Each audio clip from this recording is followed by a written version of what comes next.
الذي يعلم السر ومقاصد النيات، إليه يصعد الكلم الطيب وترفع إليه طاعات. وأشهد أن لا إله إلا الله وحده لا شريك له، سبحانه بقدرته يرانا ويعلم سرنا ونجوانا، وبفضله يرعانا ويذكرنا ولا ينسانا. وأشهد أن سيدنا محمدًا عبد الله ورسوله، صفيه من خلقه، الهادي إلى صراط مستقيم. اللهم صل وسلم وبارك على سيدنا محمد وعلى آله وصحبه أجمعين ومن تبعهم بإحسان إلى يوم الدين. أما بعد، كيف كان بدء الوحي إلى رسول الله صلى الله عليه وسلم؟ وقول الله عز وجل: أعوذ بالله من الشيطان الرجيم.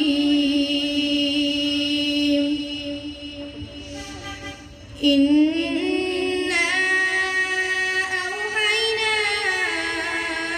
إليك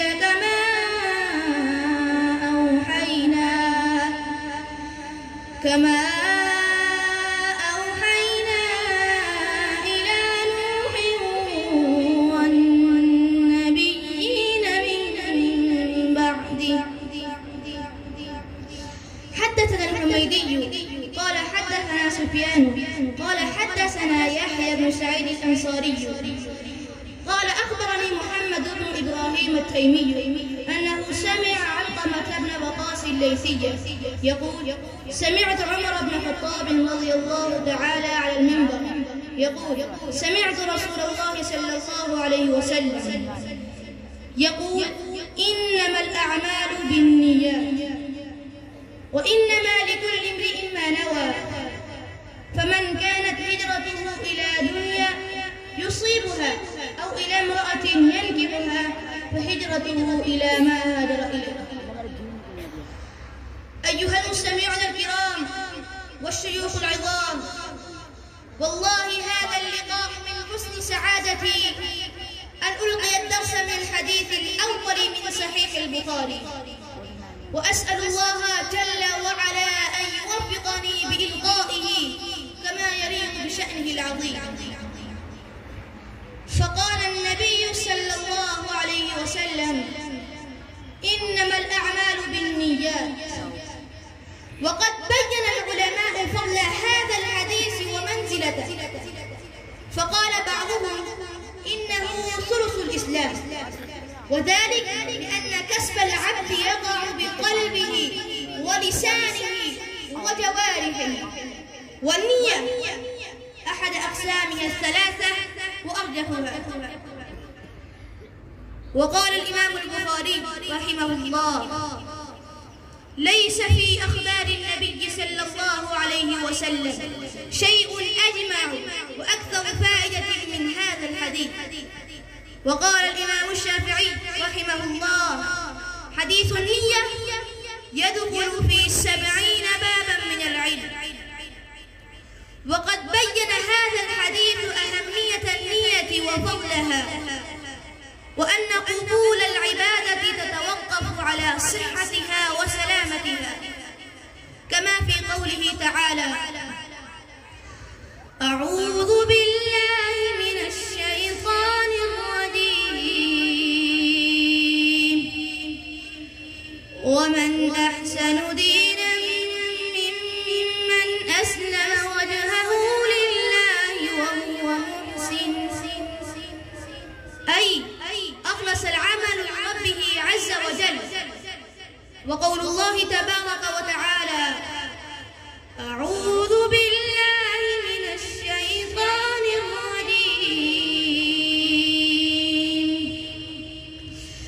وما أمروا إلا ليعبدوا الله مخلصين له الدين حنفاء ويقيموا الصلاة ويؤتوا الزكاة وذلك عباد الله، وللمسلم أن يستسر هذا الحديث في النيل الأجر والثواب في الكثير من المجالات في حياته، لأن العادات والمباحات تتحول باستحضار النية الصالحة إلى طاعات وعبادات، ويؤجر عليها المسلم. فإذا أكل أو شرب أو نم بنية أن تتقوى على طاعة الله فأنت مأجور. وطالب العلم إذا حرص على تحصيل العلم بنية أن ينفع نفسه ووطنه ومجتمعه فهو مأجور. ولقد فهم الصحابة رضي الله عنهم أهمية النية في الأعمال، فكانوا يستحضرون النيات الصالحة قبل العادات والمباحات. وقال معاذ بن جبل: أحتسب نومي كما أحتسب قومي. وقال أحمد: أحب لكل من عمل عملا من الصلاة أو من الصدقة أو من الصيام أو نوعا من أنواع البر أن تكون النية متقدمة في ذلك قبل الفعل. فقال النبي صلى الله عليه وسلم: إنما الأعمال بالنيات، فهذا يأتي على كل أمر من الأمور. وقوله: وإنما لكل امرئ ما نوى، إخبار أنه لا يحصل له من عمله شيء إلا ما نواه، فإن نوى خيرا حصل له خير، وإن نوى به شرا فحصل له شر.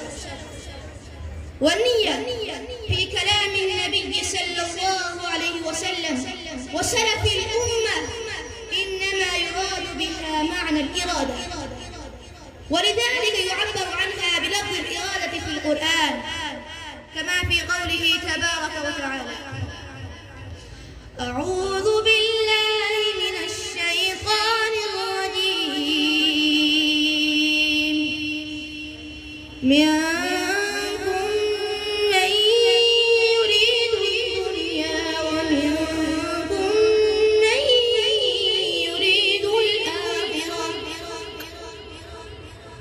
وأصل الهجرة هجران بلد الشرك وانتقال منه إلى دار الإسلام، فمن هاجر إلى دار الإسلام حبا لله ورسوله ورغبة في إظهار دينه فهذا هو المهاجر إلى الله ورسوله. شيخ المحدثين شيخ محمد إدريس صاحب أطال الله وبارك أدام الله سلامك علينا وعلى جميع أمة المسلمة.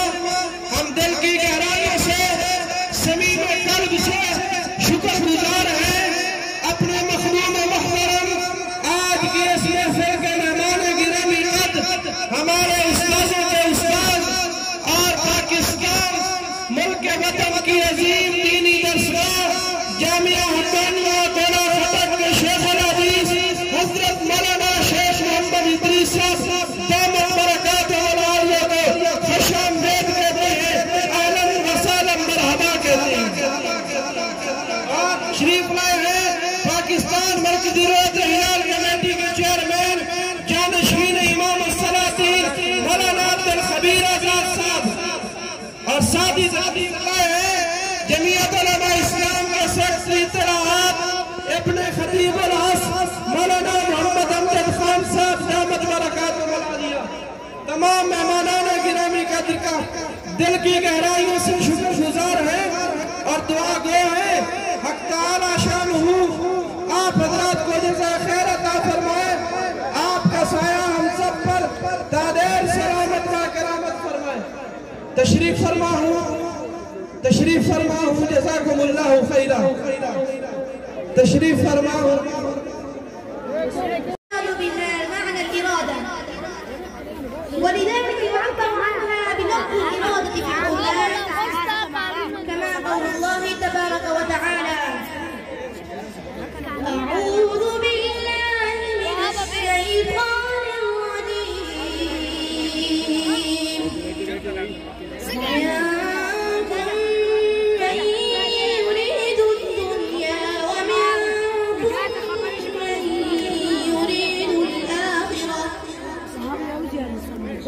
الهجرة إجرام بلد الشرك وانتقال من دار الإسلام.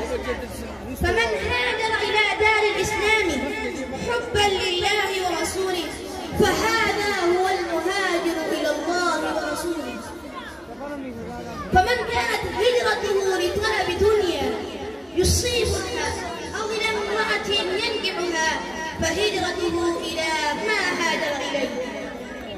وقوله إلى ما هاجر إليه تحقير لما طلبه من أمر الدنيا واستهانة منه حيث لم يخطر له.